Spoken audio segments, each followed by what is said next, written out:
Get your game faces on, everybody. It's time to bear down. Chicago on a must-win Bears game day edition of the Voice of Chicago Sports Fan, Chicago Sports Podcast, Monsters of the Madhouse. We are coming to you live from Northwest Indiana, Chicago Sports Headquarters, with the Hall of Fame menu, the Bridger scoreboard, in beautiful Griffith, Indiana. Thank you so much, everybody, for joining us as we get locked in and loaded and ready for kickoff of the Bears 305 CBS Showdown today with Kyler Murray and the Arizona Cardinals at State Farm Stadium in Glendale, Arizona. We've got you covered with the Bears pregame dream team. No Jaden Daniels Hail Mary can beat Chicago's quarterback, Jim Miller of Sirius XM NFL Radio, where he delivers some of the football's best expertise and analysts. And drum roll, please. Oh, listen to that thunderous drum roll. It's awesome. Now entering the Monsters Game Day studio, a true Macho of the Midway and a man of steel. We all witnessed him redefine at the offensive tackle position over an acclaimed 12, a whole dozen year Pro Bowl career with the Chicago Bears. One of the greatest free agent steals in league history. The man they called Big Cat.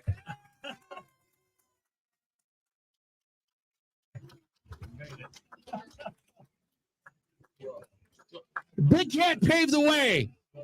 Big Cat has paved more roads than the Illinois Department of Transportation and provided Secret Service caliber protection to his quarterbacks. James Big Cat Williams has been named one of the top 100 greatest players in Chicago Bears history. Ladies and gentlemen, please welcome back to the Madhouse, a lion amongst elite offensive linemen, James Big Cat Williams. Gentlemen, how we doing? Doing good. Thanks for having us. Good to be back here. So good to see everybody again. So hopefully we won't have as much controversy this week as we had last week. Plenty to talk about. First of all, I don't think I can live up to that introduction that I got. Thank you for that. I wish I was recording it. I'll take it back and play it for my kids. They never believe the things I say. So, but yeah, looking forward to this. Yeah, got to get past that debacle last week, and you can't drag what happened last week into this week's game, even though you have to a little bit. You get a guy benched from it, and now you're going to have to deal with it, along with all the injuries that you have. Yeah, that's a lot going on, and it's a lot to unpack. But I also want to bring up front some very special people in Griffith, Indiana. A bunch of kids, 6U, Griffith, 6U, state champions. Put your hands together for Griffith state champions. Come on up here, guys. Come on up here. Get behind us. Try to get behind us and get around. Get in the picture, guys. Try to squirm in between us and all that stuff. I'll try to suck it in a little bit. I probably shouldn't have had that salad. There we go. Let's get in there. Look at these guys. They're freaking fantastic. Come on, pile it in. Come on, man. Come on, get over that way. Look at that trophy. Look at it. I never had a trophy like this. This is awesome. This is great. Hey, guys, just give us a minute. We're just going to love on these kids and spend some time with them. Yeah. All right. What's up, man? Oh, look at this. Oh, baby. Man, that's great, guys. Oh, man. Hey, make sure you guys get some pictures, okay? Is this the first state championship?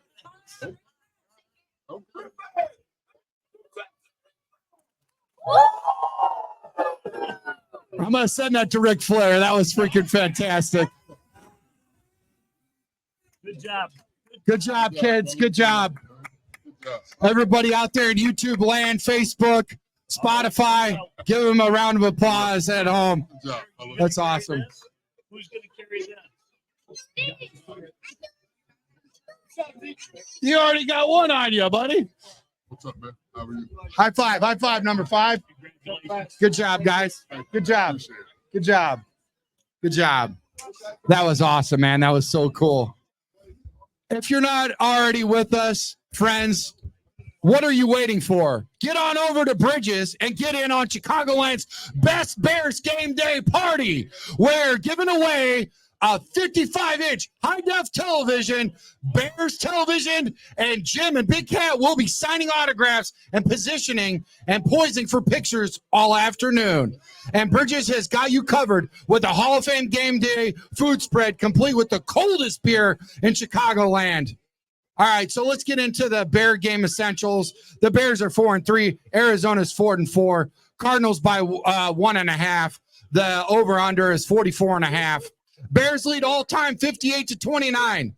Bears injury report, Ryan Bates. We're looking at him. Is he playing? I know he was banged up last week, and I think Bill Murray went out as well, but I would think Bates should be ready. I'm not certain about Bill Murray. Oh, I know Kyler Gordon is out. Brisker's out. Montez Sweat is now out. And 𝐸𝐲𝐉𝐎𝐾𝐒. Yes, I nailed the landing. 𝐸𝐲𝐉𝐎𝐾𝐒, man. I did it. I finally did it. All right, Cardinals. You got defensive tackle Naquan Jones, questionable. Kelvin Beachum, really good offensive lineman. Not as good as this guy. Offensive tackle Jonah Williams, injured reserve. Defensive tackle Roy Lopez, questionable. And Darius Robinson out. I'm glad he's out because they have a pedestrian pass rush. Fellas, let's get to work. Let's start with the 12,000-pound elephant in the room. The Bears are coming off arguably their most painful loss since Cody Parkey's double doink missed game-winning field goals against the Eagles in the 2018 NFL Wild Card playoffs.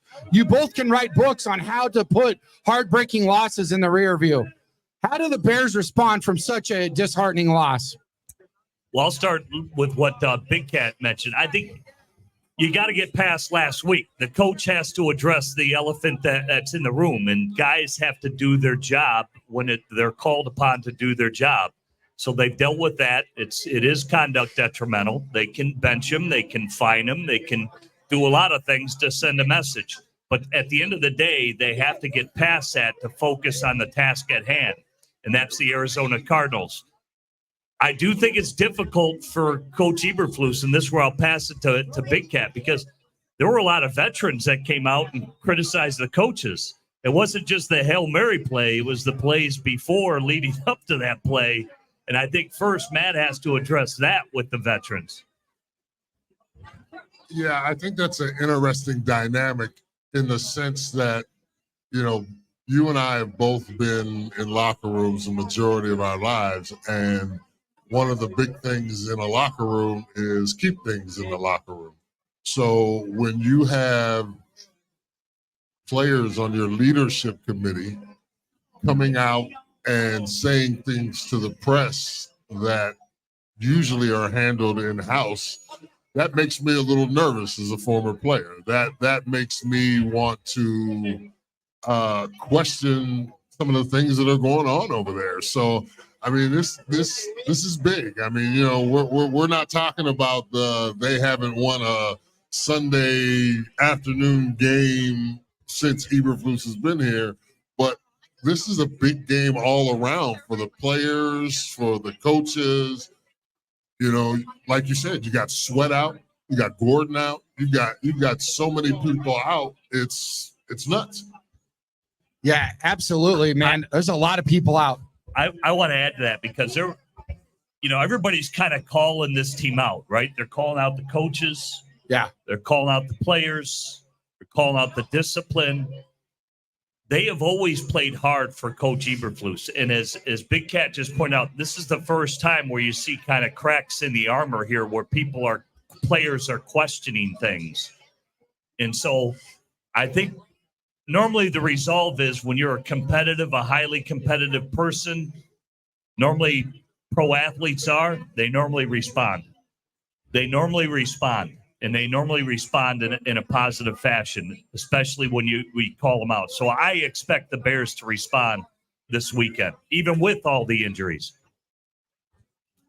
So, yeah, I just want to take a pause for the cause really quick. Up at Bridges Scoreboard, inside of here, we are getting we have jerseys for sale, and pretty soon we're going to have those autographed by James Big Cat Williams and Jim Miller. So we're going to have those pictures. We got miniature helmets over there, bunch of stuff. Check it out. Check out the swag. And, yeah, so just check them out, man. I got to ask you a question. Do they have to play with full amnesia of what happened last week? Do they have to forget that, or do they have to somewhere pause for the cause and keep that in the memory bank? How would you handle that? How did you guys handle that? Well, if a Hail Mary situation comes up, I would expect them to know how to execute it.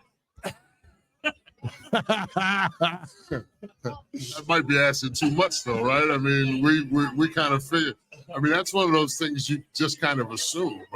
You know how much that is practiced during the week. You know how much that is practiced during the season, and you know how much it's talked about. So to see such an outrageous error, it's baffling.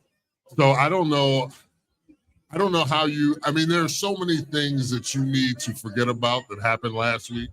There are so many things, like defensively, there are things that you can build on. But like I said, you're going to be missing some of your key pieces. So you're going to be asking backup players to play these roles. You're talking about one of the best blitzing corners. You're talking about your best defensive lineman who was going to be going up against the backup.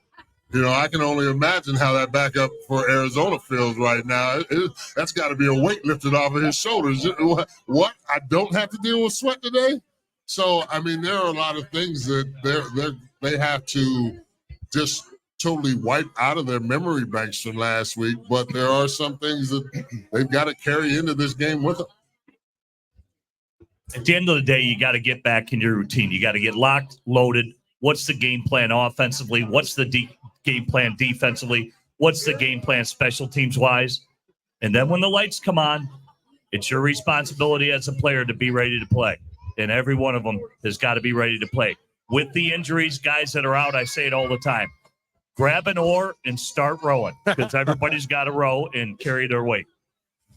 No holes in the boat either. No holes in the boat.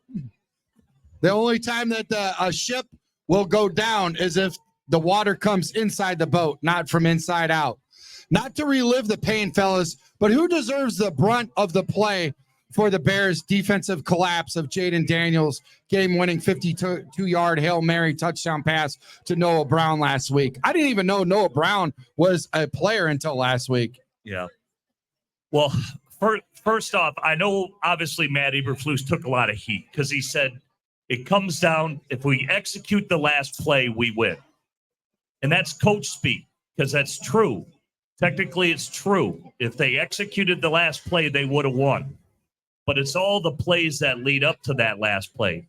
As Big Cat mentioned, there's normally 5 or 6 plays that decide every game. So I think about the dumb handoff call to Doug Kramer. I think about the play before the Hail Mary where you give up an easy 15 yards and not contest it. And then you have timeouts and then don't call a timeout knowing that your player is acting a fool down in the end zone. So the coach has got to take that responsibility. You can coach all those areas better leading up to the last play, that maybe you can eliminate some of those mistakes. And some of those were coaching and some of those were player-based for me. So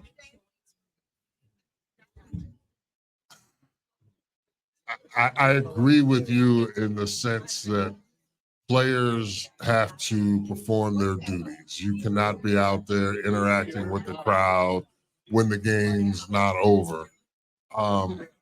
But when I look at it from the outside looking in, I've got to say coaching, man. I've got to say that and I don't know because I'm not in that locker room, I have to imagine that there are points in time where that locker room gets toxic. Unfortunately, you know what I mean? For as much as they talk about the what's it called now? The the attitude of the players, the type of players that they try to bring in. Yep.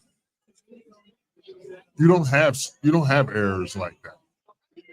And it's not like they don't have any veteran leadership. Wow. And it's not like you don't see coaches and players on the sidelines trying to adjust stuff during that play.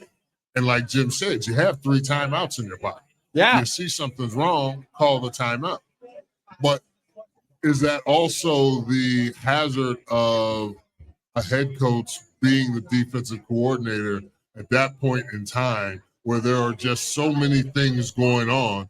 And he's a new head coach. You know, he's this 3rd year, right? Yeah. This is his 3rd year doing it. So I still consider that him in the newbie stage of being a head coach. That's a lot to manage. It is a lot to manage. You know, that's a lot to manage, no matter who's in your ear. Yeah.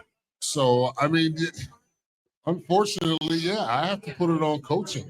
You've got to put your foot down. You've got to call a timeout. You've got to get everything straightened out. We can't take those time. You always hear the expression, you can't take those timeouts with you. Might as well use them. Yeah, you can't take them into this game. We couldn't fly them out to Arizona and have 2 extra timeouts. It ain't happening. My math usually ain't mathing, but I'll tell you what, that ain't happening. And I like to hear what Big Cat has to say and Jim Miller from a standpoint of being, you know, the field general quarterback. And then also a lot of people may or may not know this, but Big Cat actually started out as a defensive lineman and was by far and away the best free agent that the Bears ever picked up, man. What a steal. 12 freaking Pro Bowls. Are you kidding me? You made those guys look like geniuses, brother. 1 Pro Bowl, 12 seasons. Oh, yeah. Oh, yeah. Hey, push this away. Push it away. It was a great experience. I mean, you know, having the opportunity to come from a small college, having 2 0-11 seasons in my college background, you know, being able to make it to the league really wasn't high on my priority. Yeah. So getting the opportunity and being able to take the advantage of that opportunity, and along the way having people that believed in me, you know, whether it be from Ditka and his coaching staff to, you know, bring me in as a defensive lineman, to being moved to offensive line, thinking I have an opportunity to do something there, to the next staff and Dave Wanstead and Tony Wise coming in and saying, you know, they had no ties to me. Yeah. So, you know, for them to give me the opportunity, only playing offensive line for 1 year, for them to work with me, you know, I was just blessed with a lot of people along the way that just helped me on that road, you know, and took care of me and looked after me. It definitely takes a village, man.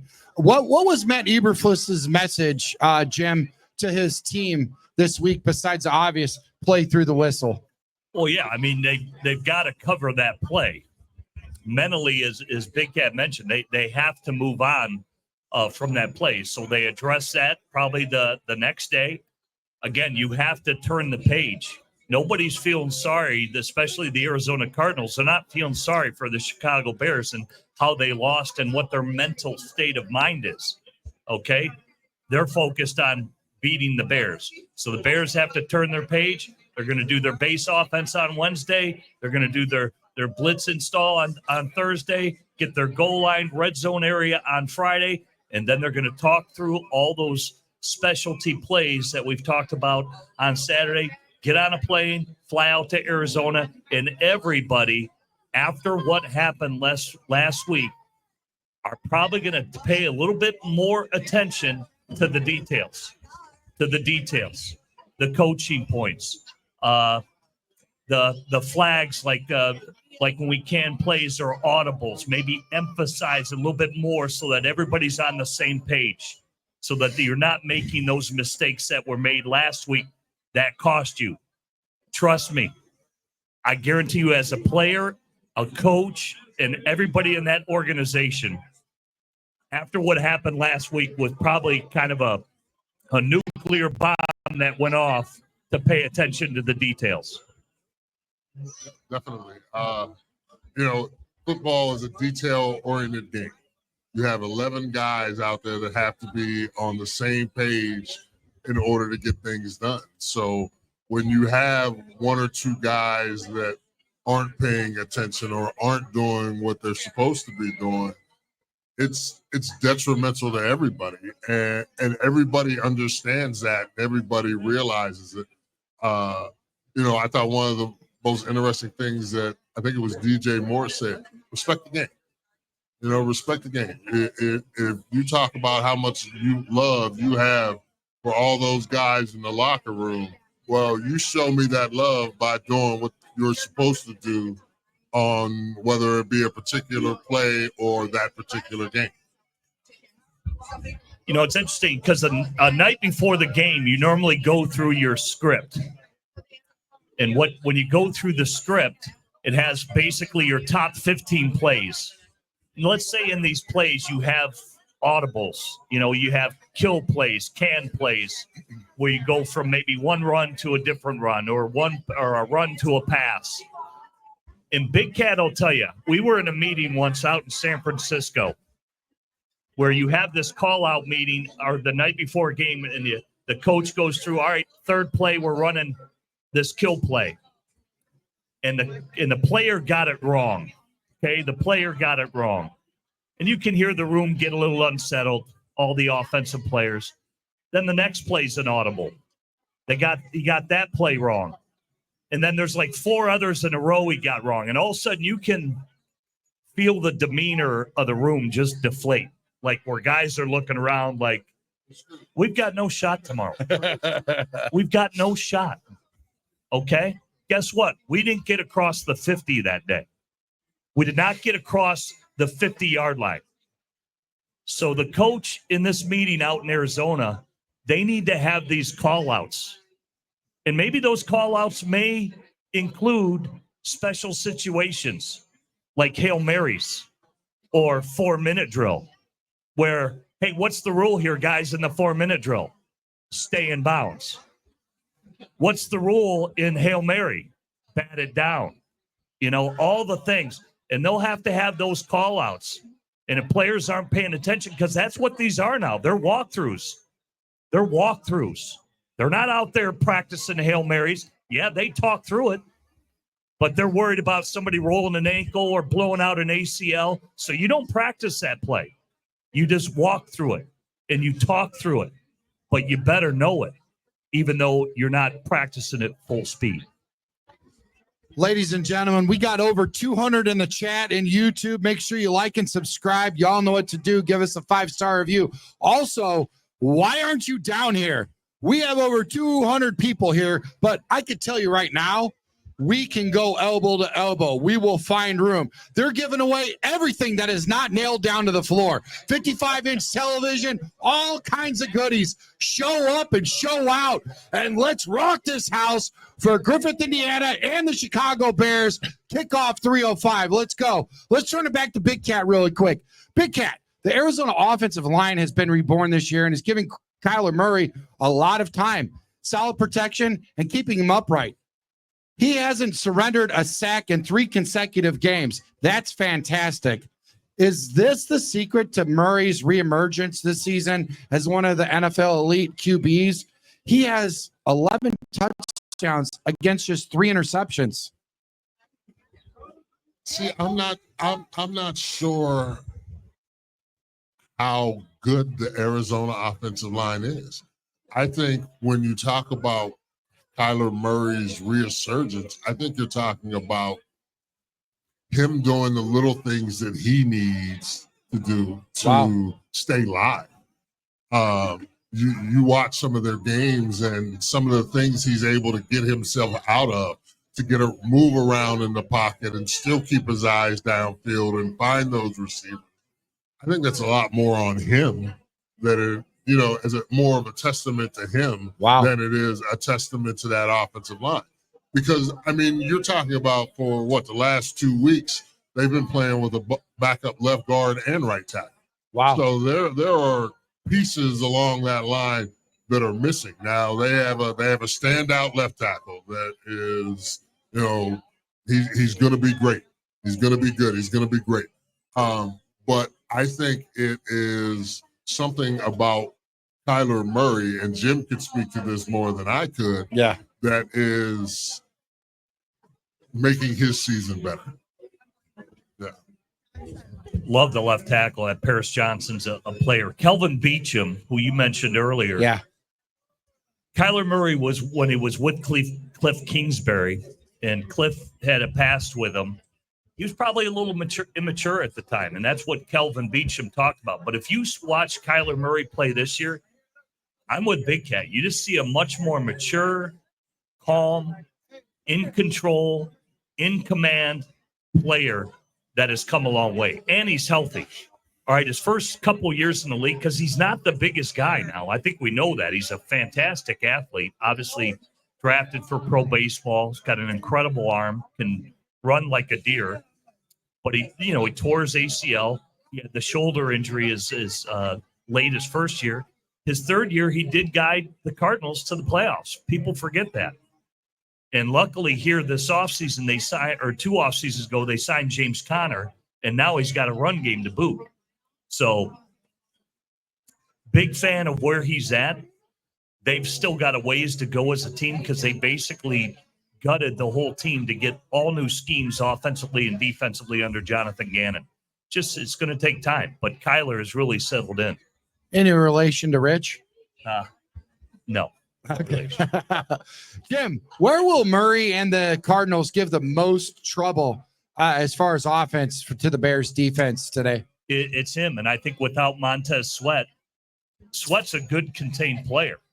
So one, you got to be able to contain James Conner. As I mentioned, they do the outside zone, inside zone as good as anybody. He is really good in the screen game, and he's good out of the backfield catching. He is a hard-nosed back who's kind of a, just grab a flashlight, bring a lunch type of guy. I mean, this guy's a rugged guy. But I think it's about containment, because once Murray has his escape lanes, for him, he doesn't discriminate. He throws as well to his right, and he throws as well to his left, even though it's against because he's a right-arm thrower, even though he throws to his left, he's still deadly accurate. He's one of the guys. Normally, if you're a right-hand thrower, you're more accurate rolling to your right. For him, it doesn't matter. He's just as accurate either way he scrambles. Everybody, one more time. Let's give it up for Bridges Scoreboard for bringing these guys up here. Let's also give it up for the 6U football team, state champs. We got just a few more questions. For these gentlemen, and then they're going to be momentarily taking pictures, signing autographs, all that good stuff over there at that table by the door. So hang tight, hang out, have some fun. Big Cat, let's focus on Tyreek, man, who manned up and apologized to his teammates. Come on, man, let it go. Let it go. All right. No, go ahead. So, I mean, the whole thing of it is the coaches and Bears Nation's on the X Factor for his lack of awareness. He apologized for all that and his focus during the Hail Mary meltdown against Washington.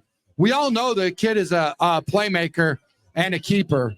He wears a really nice robe, too, in the locker room. I saw that when I interviewed him.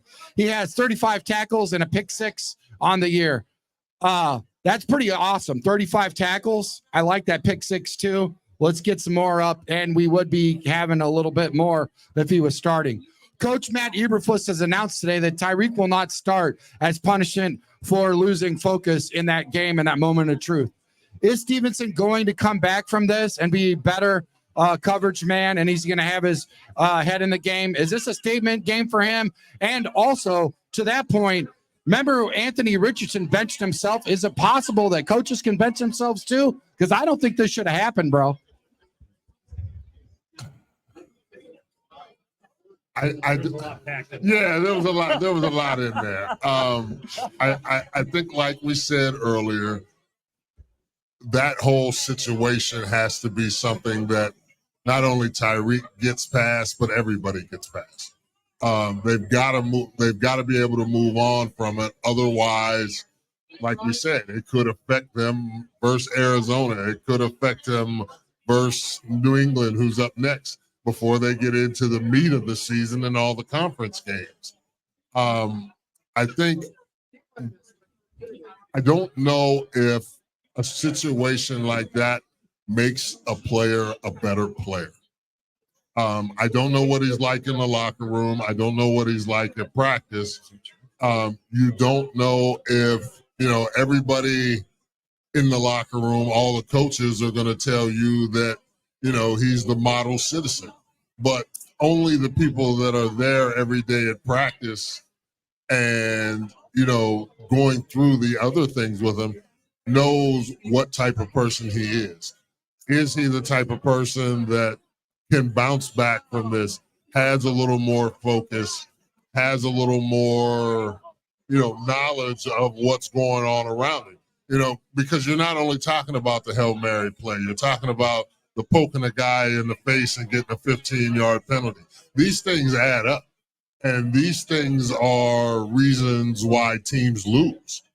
So, he has to take a hard look at himself.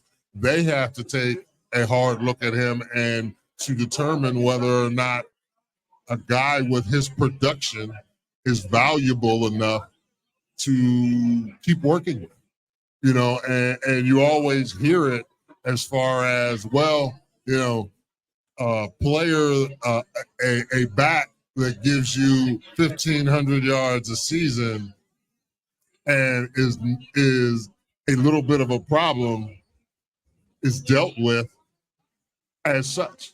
You know what I mean? They're not going to stop putting him on the field because he's productive. Oh, yeah. So it all depends on what they feel in that building his productivity level is and how much they're willing to deal with as far as he goes on and off the field, other than the productivity of football. I think it's interesting. Big Cat said the key thing.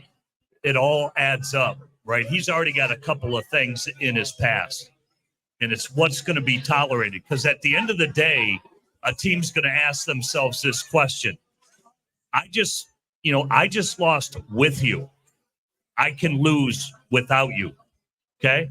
Didn't Mike Tomlin, when AB had run so many, Mike Tomlin said, I've had it up to here. I can win without you, and I can lose without you. Bye-bye.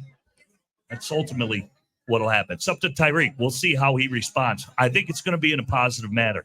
It should be. Dustin Jones, one of our co-hosts, man. Shout out to Justin Jones. Shout out to the chat. They are going off. Breaking Bruce, Dustin Jones, all these guys, man. They're hanging with us in the YouTube chat and Facebook Nation all over globally. Jim, I got a question to ask you, man. Bears running back DeAndre Swift. I am now officially a Swiftie, and I'm talking about a Swiftie running back, not Taylor. Okay, bro? I set myself up for that one. He's turned all of Chicago into Swifties also, with touchdowns in 4 consecutive games. He's facing a suspect defense that ranks 26 in the NFL and has surrendered 141 yards per game. Do you see DeAndre and Roschon getting the bulk of carries, and offensive Shane Waldron look to exploit the glaring holes in the Arizona defense today? I hope so. I always, I think for a young quarterback, that's always the best formula, to run the ball and play good defense. And I think Caleb's been getting better. But obviously with the injuries to the offensive line, the Bears haven't been as consistent as what they were a season ago. Last year they were number 1 in the NFL for most of the year and finished in the top 5 in terms of their ability to run the ball. I like Swift in space. He catches the ball extremely well. Not that he can't run the outside zone and inside zone, but obviously Roschon's more the meat tenderizer type of guy. He should have gotten the ball the first time they were down in the red zone last week, right? Instead of Doug Kramer. You want to know why? Roschon on the 1-yard line, he's 100% scored every time. He's 4 for 4, and they gave it to Doug Kramer. Oh, 100% club. When does that ever happen? You don't give him the ball. It's kind of crazy when you think about it. Yeah, their run game should be good, but with the injuries, these guys got to really fire up. I'm always a big proponent of offensive linemen are better moving forward. Get these guys moving forward, and they haven't done that well enough all year. Big Cat, we've got a showdown today between two of the NFL's top guns at their respective positions. Bear wide receiver DJ Moore versus Cardinals cornerback Starling Thomas, who kept Dolphins star Tyreek Hill under wraps last week. Who wins this pivotal matchup and why? I don't know, man. I play offensive line. You play defense too, man. Come on. About wide receivers and quarterbacks. You're like a Swiss Army knife. You've done it all. It's okay. From what I know, when you talk about Arizona's secondary, I think you have to move to the dominant players being the safeties. Buda Baker and I forget the other kid that plays next to him. Sorry, he's not a kid. A young man that plays next to him. But I think they are the strength of that secondary, and the Arizona pass defense will go as they go. So I think it'll be a good matchup.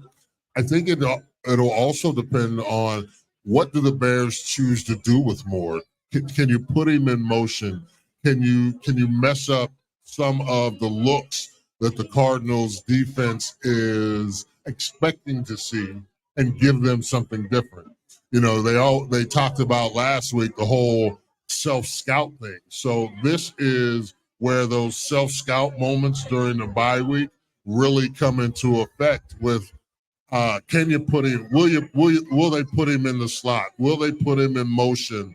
What are the things that they're going to do to get him clean looks and get him off the ball clean?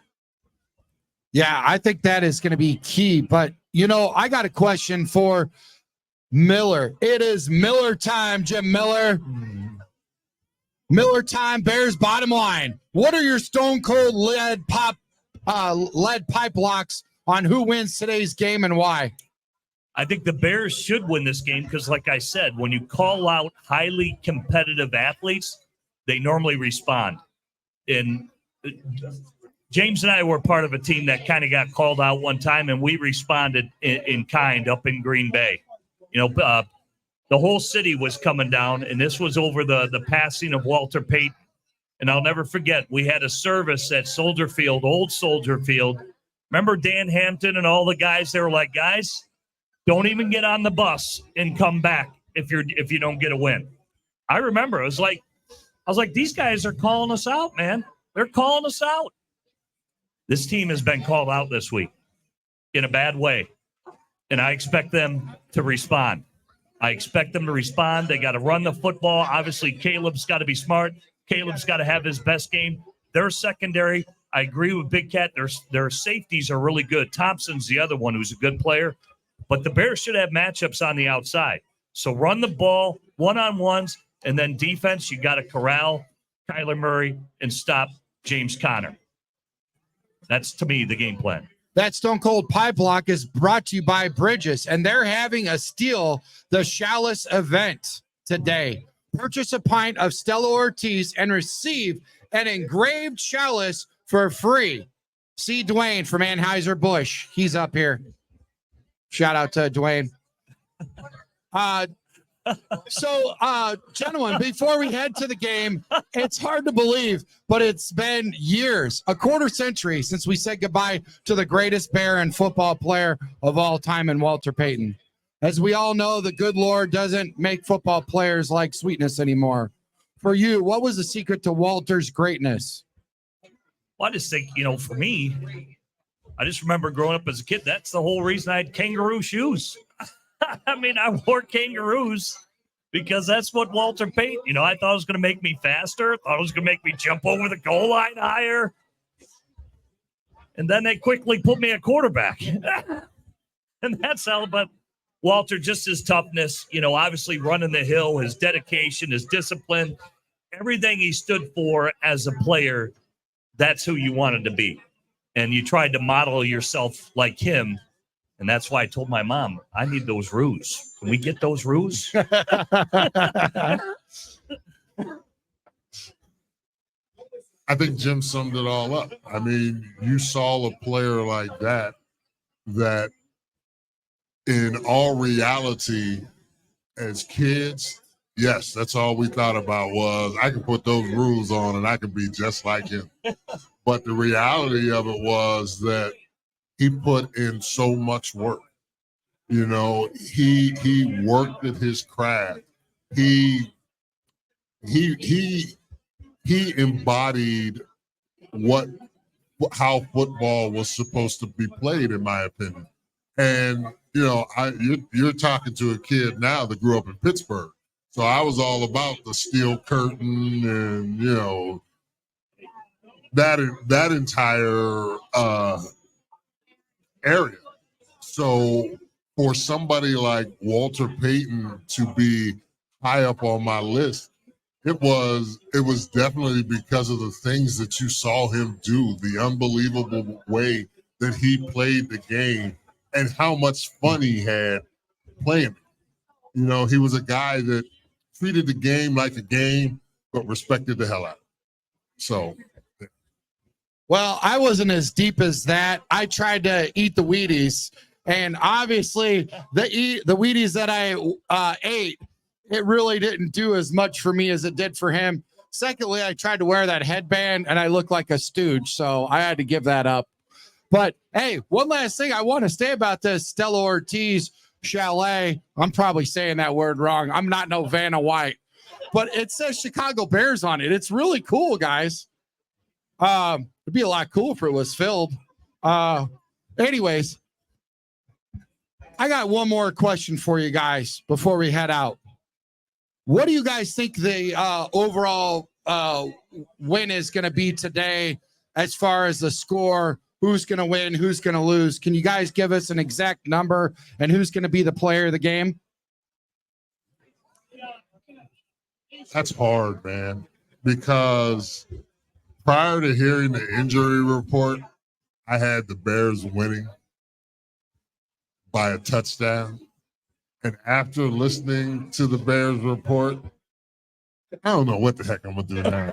I really don't. I really don't. I just think that Sweat was going to be such a factor in keeping Kyler Murray in check. I just kind of felt like it was going to come down to what the defense was going to be able to do. And I'm really nervous now. I mean, I think the offense can put up some points, but I also know that it might take a while for them to get going. They've started slow in prior games. You'd have to imagine that they're going to start fairly slow in this game with the line that they're putting out there. Because if I'm Arizona, I'm going to test that out. I'm gonna walk some guys up in the line of scrimmage. I'm going to run some stunts with my defensive line. I'm going to blitz some linebackers, maybe where I usually don't blitz some linebackers, just to see how they communicate and how they hold up. So it's a rough one. I'm going 21-20, and I'm not putting a name on either score. For me, here's where the Tyreek Stevenson injury hurts because he's got a lot of length as a corner. Granted, they'll probably put Terrell Smith out there, who's also a long corner, but the ball skills of Tyreek are elite. That is Michael Wilson. That is Marvin Harrison Jr. on the outside. Trey McBride is a really good tight end that they got that can work the middle of the field. So it bothers me that Brisker and Gordon are out, and I do think Kyler Murray is going to make some plays, not only in the screen game with Connor, but on the outside. To me, it's going to be high scoring because Sweat is out and the secondary players. The Bears defense normally curtails their opponents by about a touchdown, but not with Sweat out. 27-24, I'm going to give the Bears the victory because the players got called out. The offense needs to shine today, and it needs to be Keenan Allen. This is not a very good defense they're playing in Arizona. They're hard-hitting, but they're not very good. Well, my score is going to shine a little bit more than yours. I'm saying 34-17 because I'm the super fan in the building. 34-17. That's what's going to happen, boys. Friends, that's a wrap up on Chicago Sports Podcast. Monster the Madhouse, Bear Down, Chicago Bears Cardinals pregame show. Live from Bridger Scoreboard, your Northwest Indiana Chicago Sports headquarters with the Hall of Fame menu and beautiful Griffith, Indiana. Don't forget, we will be back with you Monday night as Bears Pro Bowl quarterback Jerry Zoom Zuma joins us online on a big-time football night in Chicago on Chicago Sports Podcast, Monsters of the Madhouse. He'll also be coming up here at Bridges Scoreboard in the near future also. For Jim Miller, Time Miller, and James Big Cat Williams, I'm the punky left tackle, Brandon Trax Hyatt. Enjoy the game, everyone, and let's all bear down on a glorious Bears victory!